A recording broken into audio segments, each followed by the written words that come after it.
आज तक आपके साथ मैं हूं अंजना ओम कश्यप। चुनावी बहस का सबसे बड़ा कार्यक्रम लेकर हम हाजिर हैं, क्योंकि आज हम यहां पर जानना चाहते हैं कि, और जोर से बोलिए और ताकत, पालम की जनता ताकत से बोले ना, क्या जानना चाहते हैं हम? बिल्कुल, तो दिल्ली के दिल में क्या है हम जानना चाहते हैं। लेकिन बहुत दिलचस्प दिन है आज का, क्योंकि वर्ल्ड कप की टीम का ऐलान भी हुआ है। तो टीम का, इंडिया का तो ऐलान हो गया है, टीम दिल्ली में कौन बैठता है ये महत्वपूर्ण होगा। तो ये बताइए सबसे पहले हाथ उठा के कि कितने लोगों को लगता है कि जो टीम चुनी गई है उससे इंडिया जीत जाएगी? तो सारे के सारे लोग हाथ, कुछ ऐसे भी हैं जो नहीं उठा रहे। चलिए ठीक है, दो तस्वीरें हम अपने दर्शकों को जरा दिखा देते हैं। टीम इंडिया चुन ली गई है और कम से कम यहां पर दिल्ली की जनता ये मानती है कि यही टीम इंडिया वर्ल्ड कप तक हमें ले जाएगी। दूसरी तरफ अब टीम दिल्ली का चयन होना है, वो इनके हाथों में है। इनकी नाखून पर लिखी हुई स्याही से यह तय होगा कि दिल्ली पर कौन काबिज होगा। दिल्ली अगर इतिहास में जाए तो हर पन्ना अपने आप में एक मुकम्मल दस्तावेज है। कितनी बार टूटी है, बिखरी है, फिर से खड़ी हुई है, और दिल्ली का वो स्वरूप जो आज हम देख रहे हैं, उस पर एक अजब सा संघर्ष चल रहा है। तीन बड़ी बड़ी पार्टियों के हमारे साथ नेता यहाँ पर मौजूद है। भारतीय जनता पार्टी से जगदीश मुखी जी हैं, स्वागत कीजिए इनका तालियों से। वरिष्ठ नेता जगदीश मुखी जी। मुकेश शर्मा जी वरिष्ठ नेता कांग्रेस पार्टी के, उत्तम नगर से उम्मीदवार भी हैं, वो हमारे साथ है। राघव चड्ढा आम आदमी पार्टी की तरफ से हमारे साथ है। ये सभी लोग हैं। सवाल जवाब का सिलसिला शुरू करेंगे, लेकिन सबसे पहले जगदीश मुखी जी आपसे, हालांकि मेरा बहुत मन कर रहा है कि मैं ये सवाल पूछूं कि आपको अपनी पार्टी से भी ज्यादा राघव चड्ढा जी की पार्टी क्यों पसंद कर रही है? खूब पोस्टर्स लगा रही है आपके, लेकिन मैं मुद्दे पर पहले आना चाहती हूँ। नरेंद्र मोदी मुद्दा, वही विकास, सब तमाम बातें आप कह रहे हैं, लेकिन आपके पास ब्लूप्रिंट है क्या? जरा दिल्ली की जनता को ये समझाइए कि इनकी जिंदगी बेहतर कैसे होगी अगर बीजेपी के लिए वोट डाले। चलो चले मोदी के साथ तो हो गया, उसके आगे क्या? बीजेपी जिंदाबाद, बीजेपी जिंदाबाद। ठीक है, जवाब आप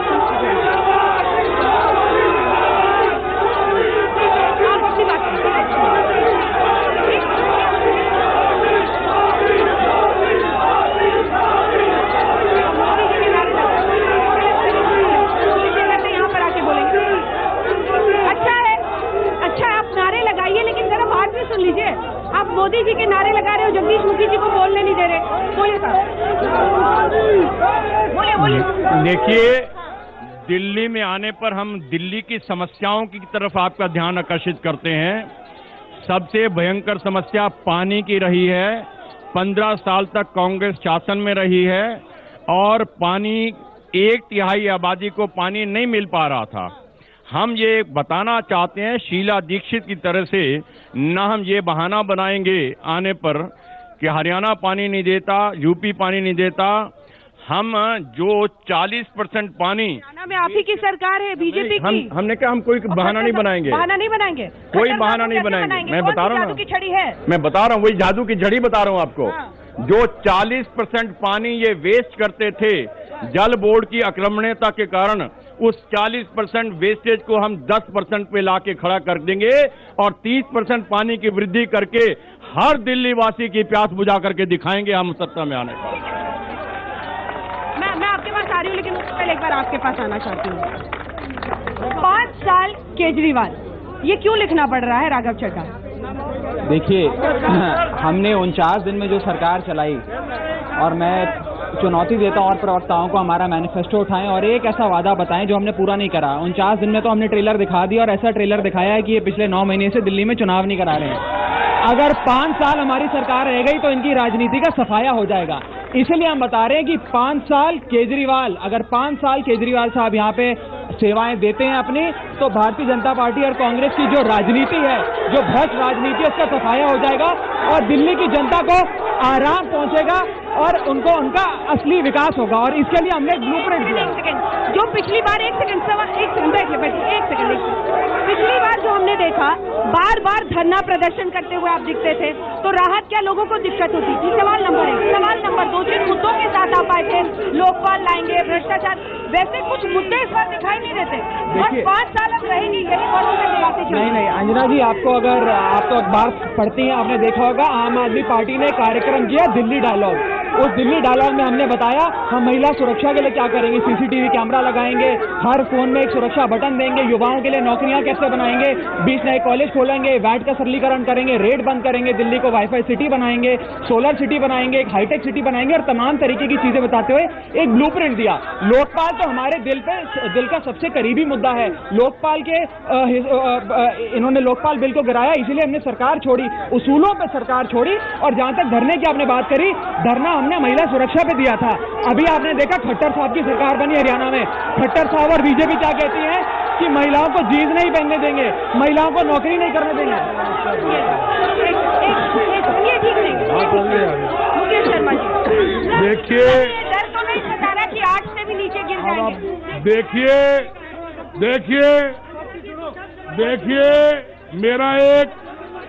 मेरा एक निवेदन है। देखिए मेरा एक निवेदन है, मेरा ये कहना है अंजना जी, आप पार्टी और भारतीय जनता पार्टी ने तुगलकाबाद में जिस तरीके से शो में झगड़ा किया है, राजनीति का अपराधीकरण हो रहा है और आप पार्टी और बीजेपी दोनों क्रिमिनल लोगों के सारे दिल्ली में चुनाव लड़ना चाहती है, वो साबित तुगलकाबाद में हो चुका है। मैं ये कहना चाहता हूं कि हम साफ सुथरा चुनाव चाहते हैं और जिस तरीके से आप पार्टी ने उत्तम नगर विधानसभा क्षेत्र में नारा दिया है, जीतेंगे तो लूटेंगे और हारेंगे तो पीटेंगे, ये एक नया नारा चला दिया आप पार्टी ने। मैं एक बात कहना चाहता हूं कि जीतेंगे तो लूटेंगे और हारेंगे तो पीटेंगे, आप पार्टी का नारा उत्तम नगर में है। तुगलकाबाद में गुंडागर्दी हुई है, बीजेपी और आप पार्टी ने तुगलकाबाद में गुंडागर्दी करके साबित कर दिया है, दोनों क्रिमिनल्स के सारे चल रहे हैं। आज इस शो में प्रोजेक्टेड लोग लाए गए हैं। मैं उत्तम नगर से आया हूँ, अकेला आया हूँ। मैं एक निवेदन करना चाहता हूँ, ये आम आदमी है, खास आदमी है, इन्हीं की पार्टी के लोग कह रहे हैं कि केजरीवाल जी ने 3 करोड़ टिकट बेच दिया है। 2 सवाल मुझे करने हैं सिर्फ। मैंने आपसे पूछा कि 8 से नीचे मैं आ रहा हूँ अंजना जी,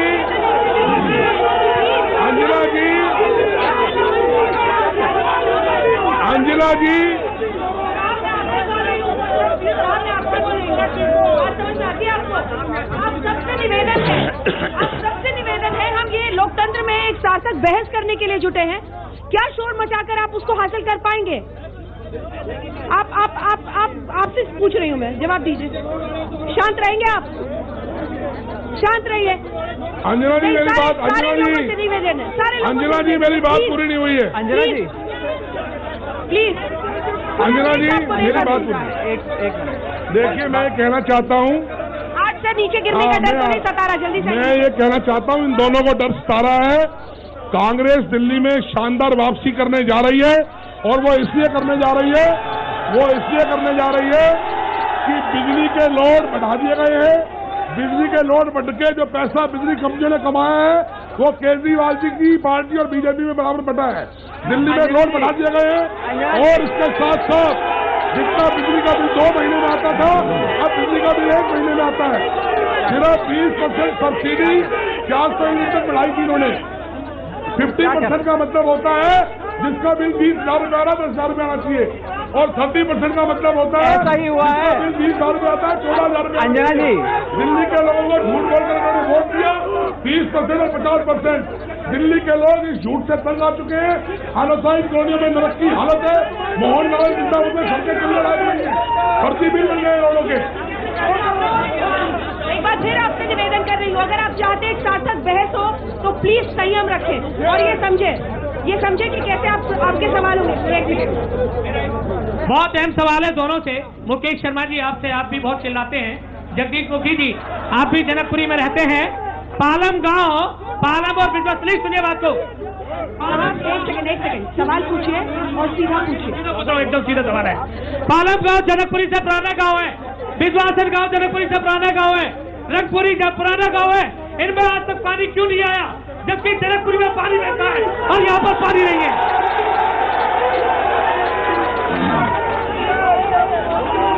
मैं अभी मुकेश जी ने कहा है कि बीजेपी और आम आदमी ने मिलकर जो बिजली कंपनियों का पैसा खाया। मैं पूछना चाहता हूँ, बीजेपी ने कहाँ से खा लिया जब सरकार ही थी? दोनों पार्टियों की सरकार रही है, दोनों लोगों ने मिलकर दोनों लोगों ने मिलकर सरकार बनाई।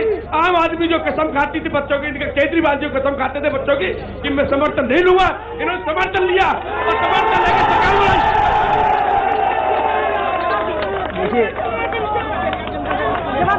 देखिए जहां तक समर्थन की बात थी, ये एक बाहरी समर्थन था, कोई गठबंधन नहीं था। पहली बात, जहां तक समर्थन की राजनीति की आप बात करते हैं, अभी हमने देखा भारतीय जनता पार्टी ने महाराष्ट्र में MIM और नेशनली कलर्ड पार्टी से मिलकर सरकार बनाई। तो नहीं, हम अलग है ना, क्योंकि सरकार छोड़ दी। जब देखा कि कांग्रेस और भारतीय जनता पार्टी हमें विकास नहीं करने दे रही, काम नहीं करने दे रही, उसूलों के आधार पर सरकार छोड़ दी। और मैं इस बार यही बोलना चाहता हूँ, इस बार ही पूर्ण बहुमत दीजिए हमें। वो काम का इनको तो आपने देखा, ये लोग तो 60 साल से देश की राजनीति चला रहे हैं। उन्होंने बताया 60 साल हो गए आजादी से, 1947 से लेकर अभी तक पानी नहीं पहुंचा। हमें एक बार ही मौका करके देखिए, हमने ब्लूप्रिंट दिया दिल्ली को, काम करके दिखाएंगे। 5 साल केजरीवाल आपको दिखाएंगे क्या विकास करते हैं। देखिए छोटा सा अंजना जी, अरविंद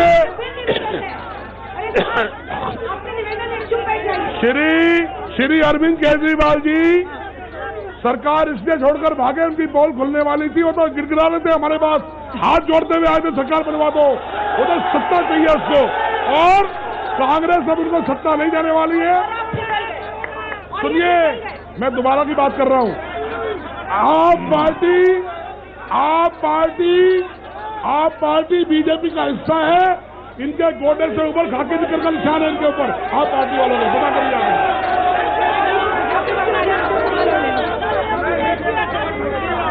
मैं चाहती हूँ कि केजरीवाल जी दिल्ली के मुख्यमंत्री बने, क्योंकि उन्हीं ने सिर्फ औरतों के लिए जो भी रिस्पेक्ट होती है, जो भी होती है, बस उन्हीं के दिल में है। और सवाल नहीं है इसमें, सवाल शामिल है। कोई सवाल पूछना चाहता है?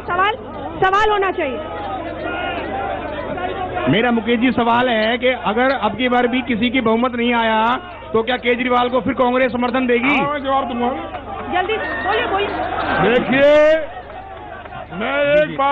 मैं एक बात पूरी स्पष्टता से कहना चाहता हूं।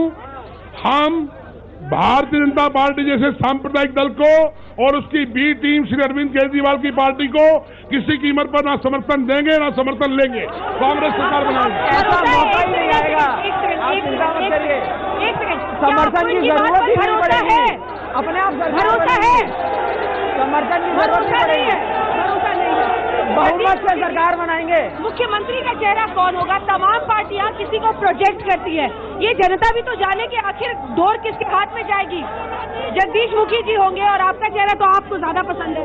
देखिए, भारतीय जनता पार्टी ने इतना बड़ा एक्सपीरियंस है, दर्जनों ऐसे उदाहरण सामने हैं जहां मुख्यमंत्री का चेहरा बगैर बताए चुनाव हमने लड़े हैं, बाद में जीते हैं।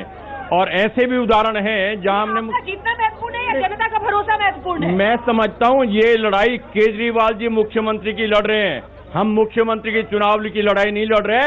60 सीटें जीत के भाजपा की सरकार बनाने की बात कर रहे हैं हम। यहाँ पर कोई भी व्यक्ति मुख्यमंत्री बन जाएगा। केजरीवाल को समझ होनी चाहिए, मुख्यमंत्री वही बनेगा जब आपके पास मेजोरिटी होगी। हम 60 सीट जीतने की बात कर रहे हैं। मैं दूसरी बात कहना चाहता हूं, हमारे में से बनेगा नहीं, दिल्ली के से बनेगा। दिल्ली के बहुत एक जरूरी नहीं है चेहरा पहले देना। हमने कहीं भी हमने बाकी राज्यों में भी चेहरा पहले प्रदर्शित नहीं किया है। इसकी कोई जरूरत आवश्यकता नहीं है। डिपेंड करता है एक राज्य विशेष की परिस्थितियों पर पहले चेहरा लाया जाएगा या आपने तय किया जाएगा। इसलिए मैं आपसे निवेदन कर रहा हूं, जो 15 साल का एक भ्रष्टाचारी शासन था कांग्रेस का, जिसमें कॉमनवेल्थ गेम्स के घोटाले हुए, 12,500 करोड़ रुपए का बिजली का निजीकरण घोटाला हुआ, और 49 दिन का जो केजरीवाल का जो था वो एक अराजकता का शासन था। 49 दिन का जो मिसरूल था।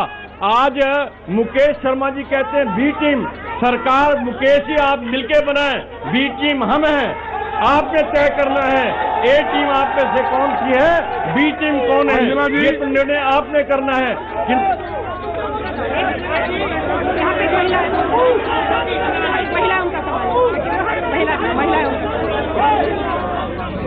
मैं दोनों पार्टियों से पूछना चाहती हूँ, दोनों मतलब कौन?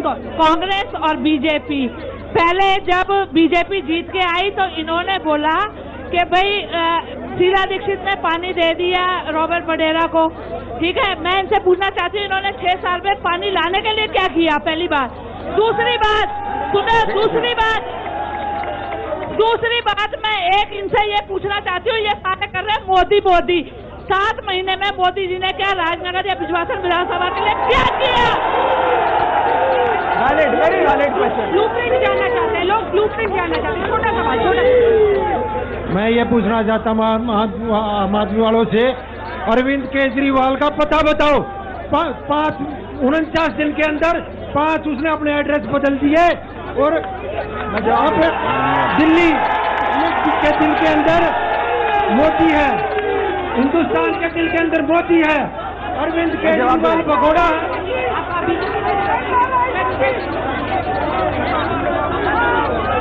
जब सीजन में सब्जी मटर की छीमी 60 रुपए किलो मिल रही है तो ये क्या विकास करेंगे बीजेपी का? अंजना जी देखिए मेरी बात। अंजना जी ये बड़ा रोमांचक है कि भारतीय जनता पार्टी और उनके समर्थकों से पूछा जाए कि किस मुद्दे पे चुनाव लड़ रहे हैं। देखिए आप कैसे छोड़ना चाह रहे हैं। अरे सर बोलने दीजिए।